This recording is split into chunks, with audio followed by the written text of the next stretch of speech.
Hello दोस्तों, कैसे हैं आप सब। आज हम लोग पढ़ेंगे टाइप्स ऑफ मैट्रिक्स। आज हम लोग जानेंगे कि मैट्रिक्स कितने प्रकार के होते हैं। तो हम लोग पहले सीखेंगे कि कौन कौन सा मैट्रिक्स होता है, उसके बाद आपको बताएंगे कि डेफिनेशन इसका क्या होता है। ठीक है, चलिए समझते हैं। यहाँ पर कुछ एग्जाम्पल हम लोग लिए हैं और मैट्रिक्स बताएंगे इसमें कि ये कौन सा टाइप का मैट्रिक्स है। तो बोर्ड में जितना अटा 11 ठो तो हम लिख दिए, लेकिन ऐसा नहीं कि 11 ही टाइप का मैट्रिक्स होता है, नहीं, बहुत तरह का होता है और उसमें आपको हम बताएंगे। तो चलिए शुरुआत करते हैं।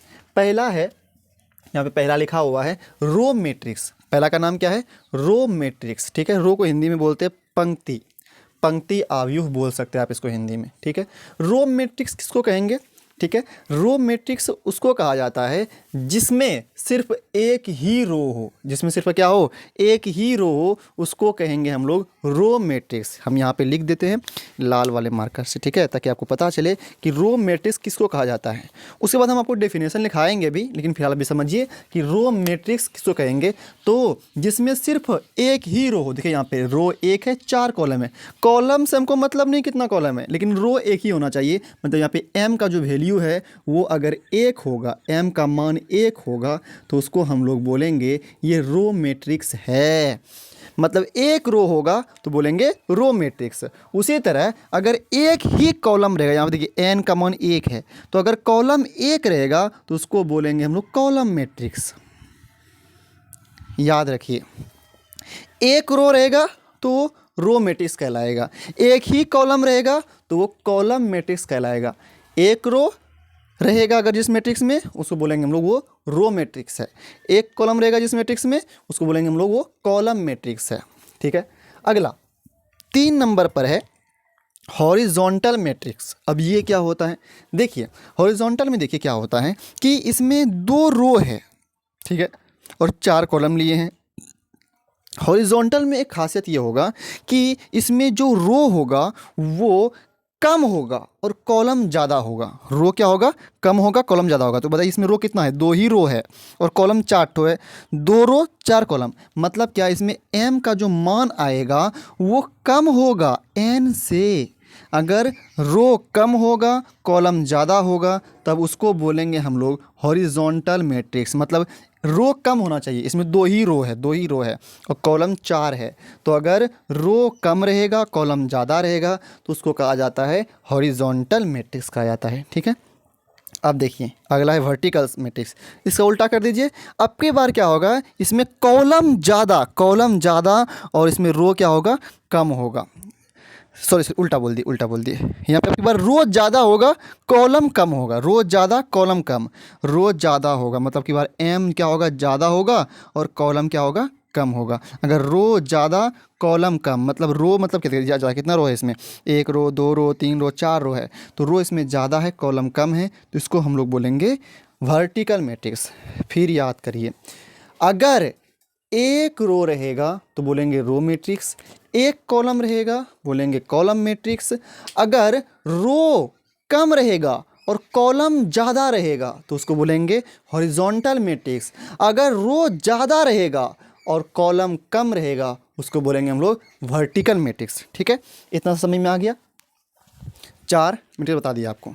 हाँ, डेफिनेशन भी लिखाएंगे, पहले आप समझ लीजिए इसको।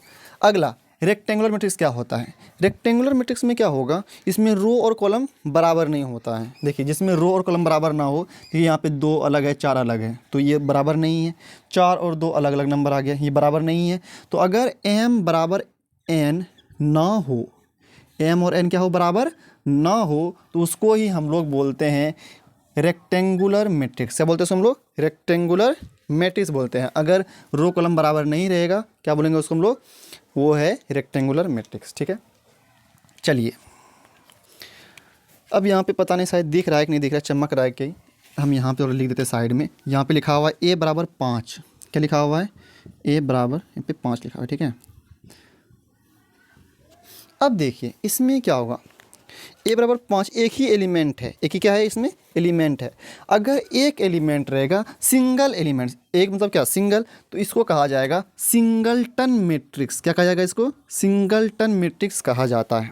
ठीक है, याद रहेगा। अगर एक ही एलिमेंट रहेगा तो उसको कहा जाता है सिंगलटन मैट्रिक्स, एक एलिमेंट रहेगा तो अगर यहाँ पे एक एलिमेंट आ गया है तो इसको हम लोग बोलेंगे सिंगलटन मैट्रिक्स। ठीक है, अब जीरो मैट्रिक्स इसको कहेंगे हम लोग। नंबर 7 पे है जीरो मैट्रिक्स। इसको क्या कहेंगे हम लोग? जीरो मैट्रिक्स उसको कहते हैं जिसका सारा एलिमेंट क्या हो, जीरो ही हो। अगर सारा एलिमेंट जीरो होगा तो उसको कहा जाता है जीरो मैट्रिक्स। क्या कहता है उसको? Zero matrix. इसमें सारा का सारा एलिमेंट जो है वो जीरो ही है। ये भी जीरो, ये भी जीरो, ये भी जीरो, सब जीरो जीरो है, तो इसको बोलेंगे जीरो मैट्रिक्स। और जीरो मैट्रिक्स को हम लोग ऐसे दिखाते हैं, बड़ा जैसा जो दे दीजिए, हो गया। अगर हमको लिखना हो 2/2 का लिखना हो मैट्रिक्स, जीरो मैट्रिक्स, तो 2/2 लिख दीजिए। जैसे ये 2/3 का है तो यहाँ पे दे दीजिए जीरो और ये लिख दीजिए 2/3, तो ये हो गया 2/3 का जीरो मैट्रिक्स। ऐसे भी दिखाया जाता है। ठीक है, ये हुआ जीरो मैट्रिक्स, बड़ा ऐसा जीरो। अगला स्क्वायर मैट्रिक्स, ये बहुत ही इंपॉर्टेंट है। स्क्वायर मैट्रिक्स इंपॉर्टेंट है ये। ठीक है, स्क्वायर मैट्रिक्स में क्या होगा, इसमें रो और कॉलम दोनों बराबर होगा। क्या होगा? दोनों बराबर होगा, रो और कॉलम बराबर होगा। जैसे यहाँ पे आप देख रहे हैं, इसमें 2 रो 2 कॉलम है, इसमें 3 रो 3 कॉलम है। तो जिसमें दोनों बराबर हो, रो और कॉलम बराबर हो, तो उसको ही कहा जाता है, यहाँ पे लिख देते हैं m बराबर n। अगर m बराबर n हो गया तो उसको हम लोग बोलेंगे ये स्क्वायर मैट्रिक्स है। अगर m बराबर n नहीं होगा बोलेंगे रेक्टेंगुलर मैट्रिक्स है। ठीक है, फिर से याद करिए, एक कॉलम रहेगा कॉलम मैट्रिक्स, एक रो रहेगा रो मैट्रिक्स। ठीक है, फिर क्या था? हॉरिजॉन्टल। अगर हॉरिजॉन्टल मैट्रिक्स उसको बोलेंगे जिसमें क्या रहे, रो कम रहे लेकिन कॉलम ज़्यादा रहे। रो कम कॉलम ज़्यादा, हॉरिजॉन्टल मैट्रिक्स। अगर रो ज़्यादा रहे कॉलम कम रहे उसको बोलते हैं वर्टिकल मैट्रिक्स। अगर m और n दोनों रो कॉलम बराबर ना हो, अगर रो और कॉलम बराबर ना हो उसको बोलते हैं हम लोग रेक्टेंगुलर मैट्रिक्स। अगर मैट्रिक्स में एक ही एलिमेंट रहे उसको बोलते हैं सिंगलटन मैट्रिक्स। अगर मैट्रिक्स में सारा का सारा एलिमेंट जीरो ही आ जाए उसको बोलेंगे हम लोग जीरो मैट्रिक्स। अगर रो और कॉलम बराबर हो जाए, जैसे यहाँ पर 2/2 3/3, तो इसको बोलेंगे हम लोग स्क्वायर मैट्रिक्स। ठीक है, तो ये हो गया मैट्रिक्स। अगला डायगोनल मैट्रिक्स। डायगोनल मतलब विकर्ण, तो ये आप कौन नहीं देख रहे हैं, विकर्ण है ये। ठीक है, तो अगर विकर्ण मैट्रिक्स, विकर्ण आदि उसको बोलते हैं जिसके सिर्फ डायगोनल में ही लिखा हो। जिसके कहाँ लिखा हो? सिर्फ डायगोनल में ही लिखा हो। अगर सिर्फ डायगोनल में लिखा हुआ रहेगा, विकर्ण में लिखा हुआ रहेगा और बाकी सब जीरो रहेगा तो उसको बोला जाता है डायगोनल मैट्रिक्स। मतलब क्या? विकर्ण में रहेगा लिखा हुआ लेकिन बाकी सब क्या रहेगा, आगे पीछे जीरो। यहाँ पे जीरो जीरो जीरो है, जीरो जीरो जीरो है, लेकिन बीच में लिखा हुआ है, कोना कोनी लिखा हुआ है ये, तो ये कहलाएगा डायगोनल मैट्रिक्स। ठीक है, और ये स्क्वायर मैट्रिक्स होना चाहिए। स्क्वायर मैट्रिक्स रहेगा तभी डायगोनल मैट्रिक्स कहलाएगा। वो स्क्वायर मैट्रिक्स में ही डायगोनल मैट्रिक्स बताते हैं हम लोग। स्क्वायर मैट्रिक्स रहेगा और क्या होगा, इसमें देखिए यहाँ पे कितना बाय कितना ऑर्डर का ये मैट्रिक्स है, ये है 3/3 का। ठीक है, 3/3 ऑर्डर का मैट्रिक्स है ये। और इसमें क्या है, ये इसमें सिर्फ डायगोनल में ही लिखा हुआ है, तो ये क्या कहलाएगा? डायगोनल मैट्रिक्स कहलाएगा। ठीक है, बस समझ में आया क्या बोले? मतलब 3/3 ऑर्डर का है, ये स्क्वायर मैट्रिक्स है। स्क्वायर में ही हम लोग डायगोनल मैट्रिक्स बताएंगे, लेकिन डायगोनल मैट्रिक्स वो होता है कि जिसके सिर्फ डायगोनल में ही लिखा रहे, विकर्ण में ही, डायगोनल मतलब विकर्ण होता है हिंदी में, डायगोनल में लिखा रहे लेकिन बाकी सब क्या रहे, जीरो रहे, उसको बोलेंगे हम लोग डायगोनल मैट्रिक्स।